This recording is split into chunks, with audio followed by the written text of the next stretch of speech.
developing today. Meghan Markle's and Prince Harry's friends are pushing back over criticism in regards to With Love Meghan Series 2, suggesting that Brits who criticize the Netflix series are just not classy enough to understand what the fake Duchess is doing.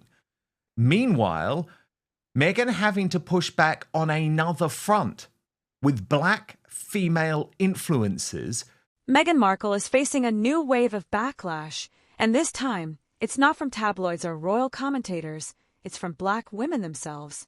Criticizing the lack of blackness in the series. So we're going to get into all of this with Brittany, editor of the Royal News Network. But first, let me take you through this infuriating story revealed by Richard Eden in the Daily Mail. British viewers not sufficiently classy to enjoy Meghan's Netflix series and are too cynical, unlike Americans. That's the incendiary claim of Harry's friend revealed by Richard Eden, and he doesn't stop there. So this is Alex Rayner, and we are, he claims, not sufficiently classy and too cynical to enjoy the glossy series filmed in Montecito, the wealthy Californian enclave, where Prince Harry and Meghan live in a £19.5 million mansion with wine cellar, cinema, gym, pool, spa, tennis court, wood fire stove, barbecue, and 13.5 bathrooms.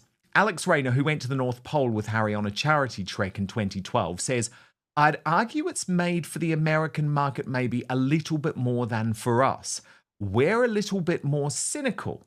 For us, we're about old Mrs. Miggins over the Argard doing her marmalade, whereas in America, they're a little bit more classy about it. They want a bit more." Now, Rayner was educated, like Harry, at Eton College and insists that the Duchess's range of goods to accompany the series sold under her As Ever label should be celebrated. He said, "I think she gets a really tough rap about it. What she tries to do with her food at As Ever is absolutely fantastic. Both Harry and his father are passionate about sustainable field-to-fork methods, and that's very much what Meghan's all about as well, but people pillory her. There's an enormous level of support and an appetite to see what Harry and Meghan get up to, as with any member of the royal family." Now, this is the new attack dog, Brittany, isn't it? This is the new attack dog, because Alex Rayner was also sent out to completely try and trash Sophie Chandoka in the Centre Bali row. But I really struggle to think that just slamming all Brits as unsophisticated and saying that we're not classy enough to understand With Love Meghan is probably not the correct PR strategy. What do you make of it? Oh man, this is a terrible one. I mean, that most Americans think the Brits are much classier than we are. I mean, you guys use a fork and a knife when you eat, and we just use the fork. And so you guys have obviously more class than we do when it comes to eating at the table. But when it comes to this show, a lot of Americans don't like it either. It is very out of touch, very sort of glossy and just sort of picture perfect, but in like that unrealistic way. It feels very, very artificial, very, very fake. Nobody likes Meghan Markle. I don't meet anyone who likes Meghan Markle in the States. I hardly ever, once or twice maybe. People just don't like her even here. And she gets the rap she does for a reason. It's because in order to make her money, what she did is she trashed her in-laws, trashed her own family, and then attempts to seem like, oh, I'm just a happy homemaker who invites everybody into my home. When we all know she won't invite her actual, what should be her nearest and dearest into her home. She won't invite her in-laws. She won't invite her father or her half-siblings.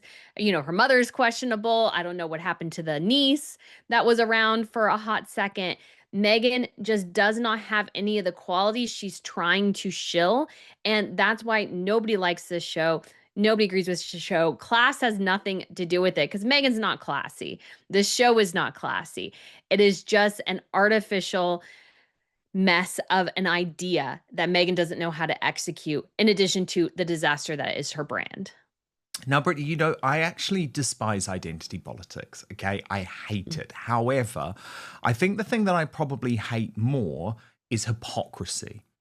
And I think there's a really developing view that Meghan Markle used identity politics, used woke claims of racism to try and launch herself in the US while also bringing down the British royal family.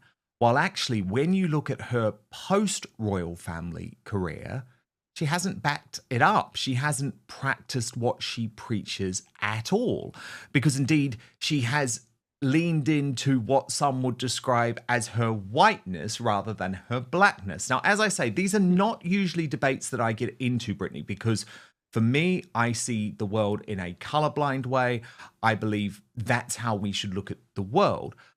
But given Nancy Sidley flagged to me this video and wrote, "This is so sincere, empathetic, and coming from a good faith place. It's nice to know that strong women are finally waking up to Meghan Markle." I thought it was worth us having a discussion about. So this is the influencer, Inspiratrix, who responded to Meghan Markle's With Love Meghan trailer 2 and a lack of black women like this. Her hang out with, Tracy Robbins, the wife of the former Paramount exec. We've seen her with Kerry Washington and, of course, Serena. We've seen particularly famous black people or famous adjacent black people around her. But none of what seems to be her more organic friends, the high school friends, the college friends, we haven't seen those people be black. And we've seen those people, though, and they've been white. So again, I'm just saying, it's curious. And it's curious that with the season 2, I'm not saying there's no black people in the show. They just aren't in the trailer. Now, I would assume if you had Coleman Domingo as a guest on season 2, you would put his ass in the trailer. So a trailer is a teaser, it's a taste of what to come.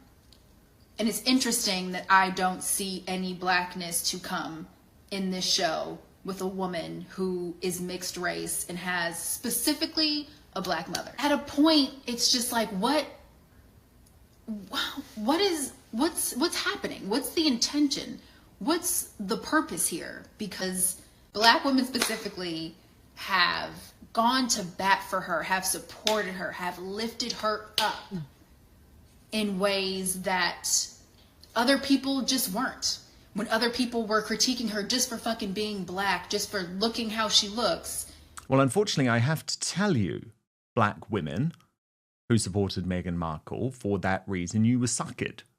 And I tried to tell you at the time that you had been suckered, because Meghan Markle was raised as a white woman. There's nothing wrong with that.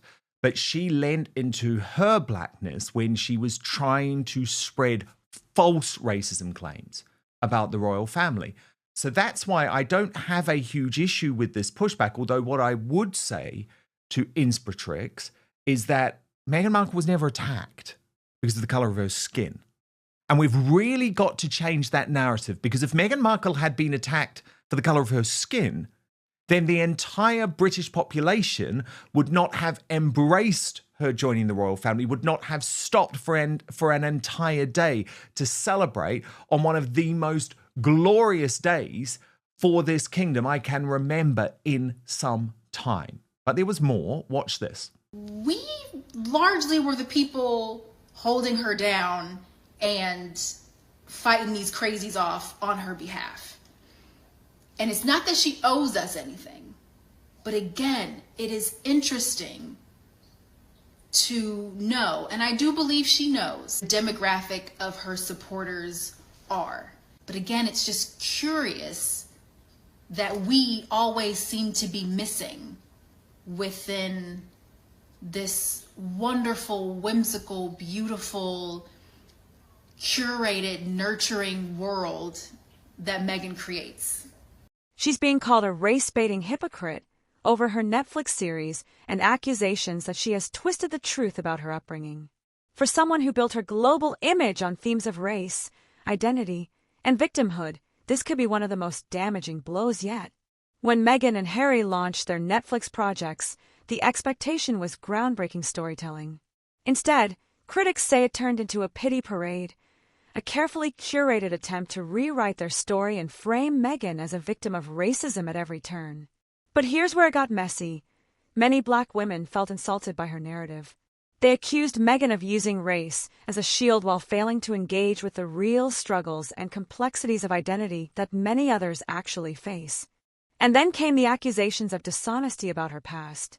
When we as Black women were the ones driving up the sales of Le Creuset sets and making her spaghetti and ordering her wine, like the Black domestic goddess movement that was on display after season 1, that was Black women. And so, again, it's just interesting to me how Blackness seems to be featured or not featured in her life. It's disconcerting, and because I know it could be different, right? Like, she has the resources to have this show be so inclusive. And to, season 1, she talked a little bit about her background, her grandmother making, sun tea and fried chicken and all that. So it's like, we know that the Blackness exists because you talk about it at times. But again, it's just so interesting, the guests that she features on her show and how they are not, they're not Black. Like, even season 1, the only Black person that was on the show was Tracy Robbins, her friend.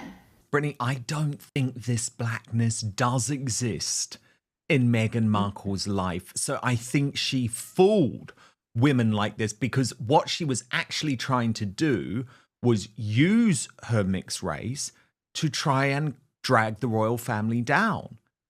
But now that that has failed, she doesn't embrace it because it was never a big part of her life. She was raised by her father, her white father, Thomas Markle. Yeah, I just do find it to be very sad because some of her followers, I hate to say it, they were suckered. Yes. They were led to believe a lie, which is that the criticism against Meghan was due to the color of her skin, when in fact, especially as time went on, the criticism was as a result of the content of her character. That is what she was being judged by. That is still what she is being judged by. And she knew if she used this particular shield, especially in the Oprah Winfrey interview, because this is just a little bit less than a year after the riots in 2020, BLM and everything. Meghan knew exactly what she was doing. And it worked initially too when she first entered in, because it scared a lot of the royal reporters, because she called them all racist, and they're like, that's not what we are doing at all. And so they use kid gloves with her, basically. And then she goes on and doubles down on Oprah, and she knew exactly what she was doing. It was a callous ploy to gain followers, to ignite a tension that was already existing. And yeah, she got a lot of people on her side, but the reality is she was raised mostly by her white father. Most of her friends are white. She married white men.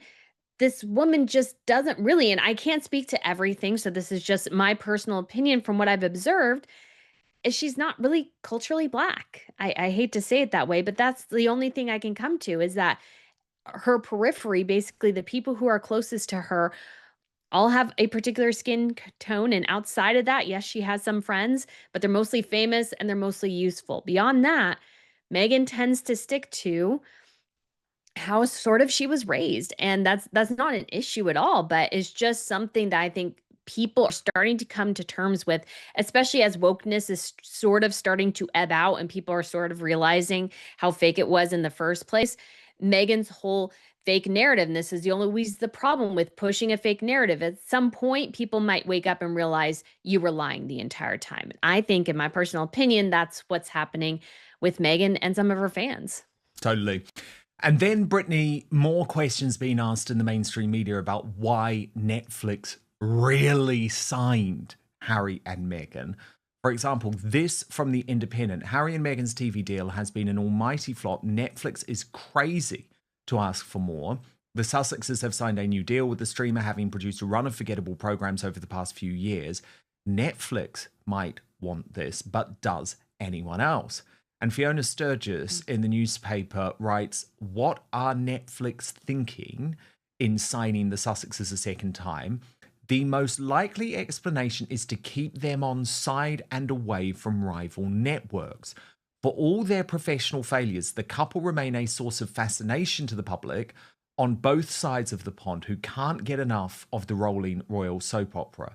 Should the pair have another bust up with the fam, or even with each other, the streamer will be perfectly placed to make another blockbuster expose. I found that really interesting analysis, Brittany. It's almost like a catch and kill deal.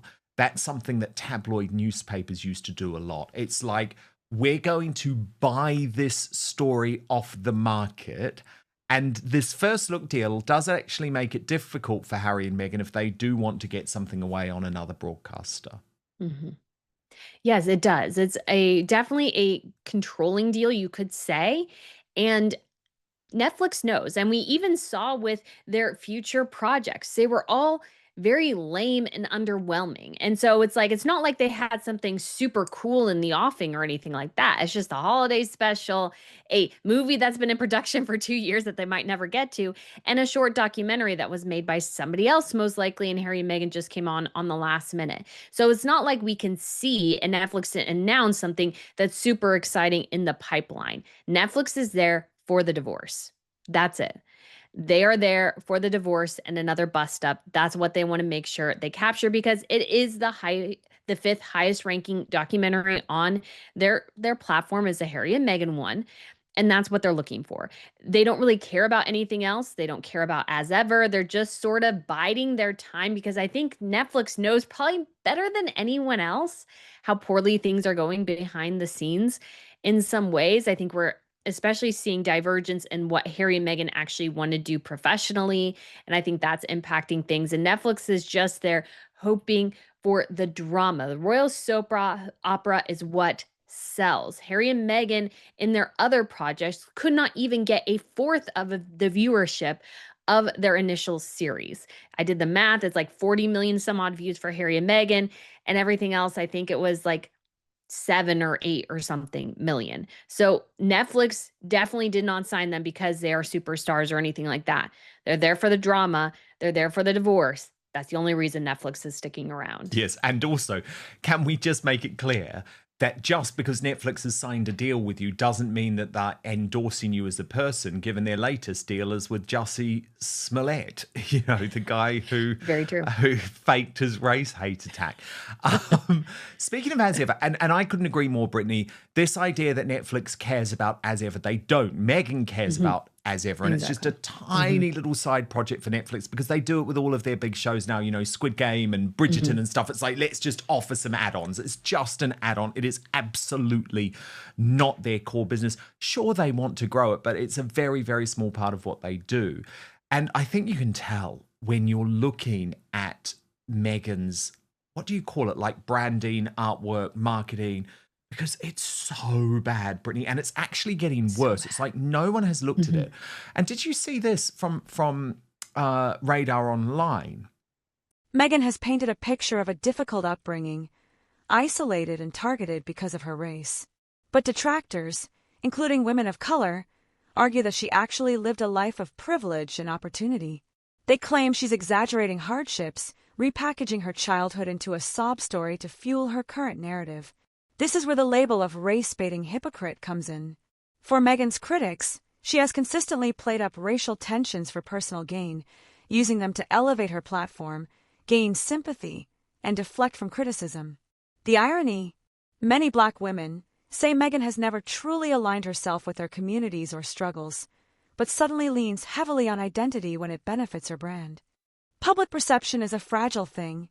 Talking about Meghan Markle's questionable question skills coming under fire yet again because she's so unhygienic, and a bug was spotted crawling in cookies that were posted to this video. So they write that she attempted to show off the results of her As Ever shortbread mix, and after displaying the cookies on what appeared to be a rusted baking sheet, outraged social media critics roasted the Diva Duchess for her gross and unhygienic insect-infested presentation, which turned her sweet moment into a PR disaster. They also pointed out the cringeworthy cookie presentation, which I thought was so bad, Brittany. But it's pretty appalling. If this is a Netflix-backed operation, that they just haven't got this together at all. It looks awful. It really does. That's something I've criticized Megan for a long time is that she's missing just key branding and marketing things that she should be doing. She's showing this pan of cookies, but it looks almost like AI. Like I can't even tell totally if it's real or not. And it doesn't look super appetizing. And the key thing that she continues to miss is that she says the team did this. Well, show you making this. Show you how you did it, how you made the frosting, how you added the sprinkles. That's what people want to know. A cookie sheet means nothing. Like anybody can come up with that. You can put the input into AI and probably come up with that. And obviously the flyer or whatever, also very questionable. I can't remember seeing the video super closely. So I was like, was that really Megan ducking the cookie in? The branding and marketing for this has been atrocious from the beginning. And I firmly believe based on how we've seen Netflix market something like Wednesday recently with the Wendy's collaboration and everything, Netflix does not care about as ever. It's not generating any money. And it's also very convenient, if you think about it, that all of a sudden after Meghan probably inked her Netflix deal, all of a sudden her wine's not selling out and she's struggling to sell it. And so this idea that there's this huge market share for her, I think is really just false assumptions and things aren't moving. It's all artificial, just like her show. And at the end of the day, I don't think Netflix is putting any effort into this.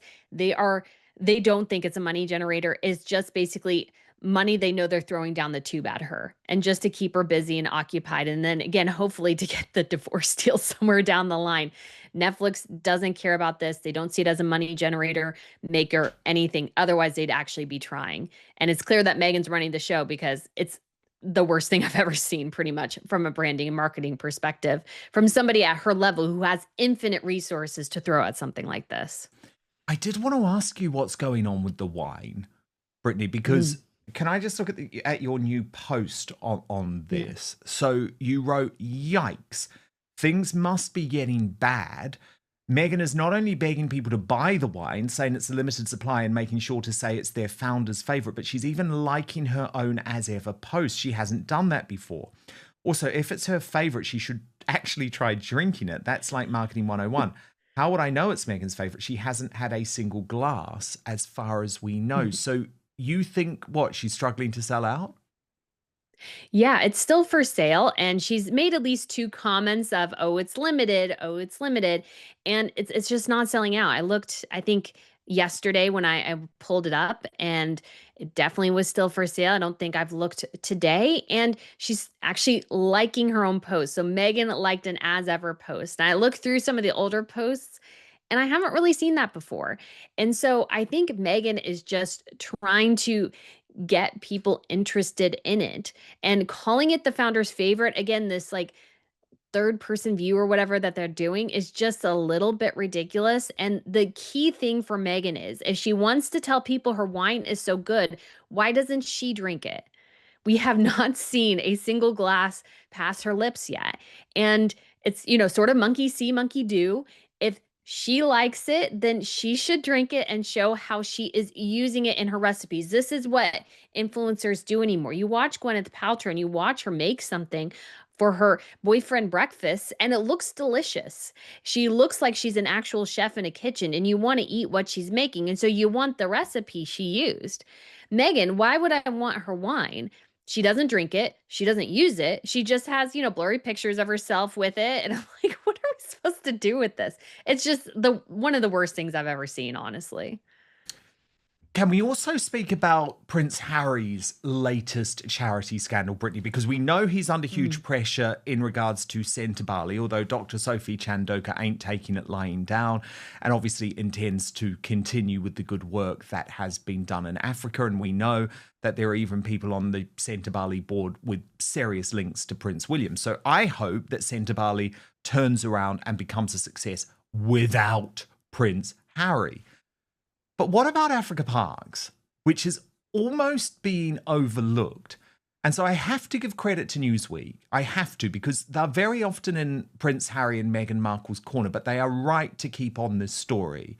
Brittany, with this latest headline, Prince Harry urged to quit charity where abuse allegations were upheld, and they're quoting Jonathan Mazowa, who is the communications director at Survival International, who told Newsweek, "We think that Prince Harry and anyone else involved in African parks should either commit the organization to a completely new way of doing business or step down."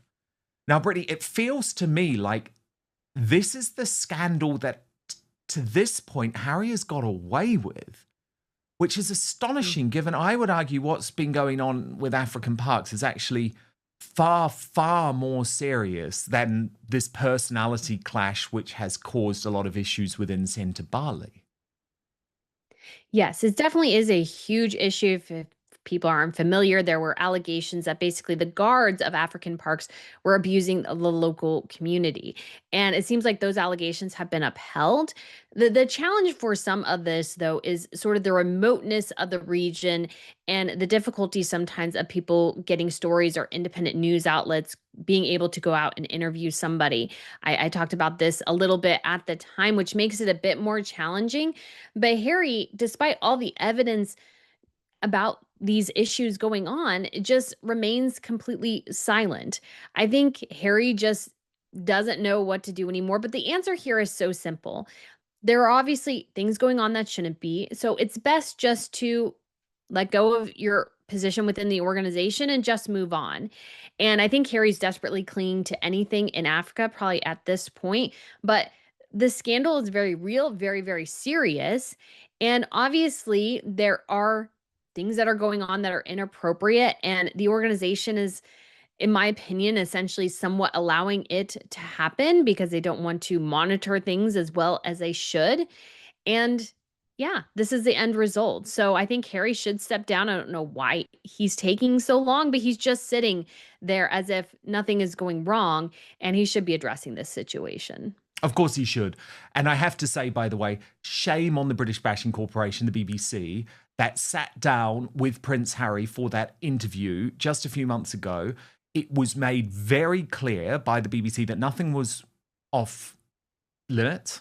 They could have asked anything, and they didn't ask one question about the scandal at the African Parks charity, which you would think the BBC, given their huge breadth of reporting and the fact that they have a lot of staff in Africa and they report a lot in the African region, that they would actually care about. But no, they didn't ask one question. So what that means is Prince Harry has actually never been challenged on the situation at African parks, which I think is a total disgrace. And for Meghan, it may be cracking.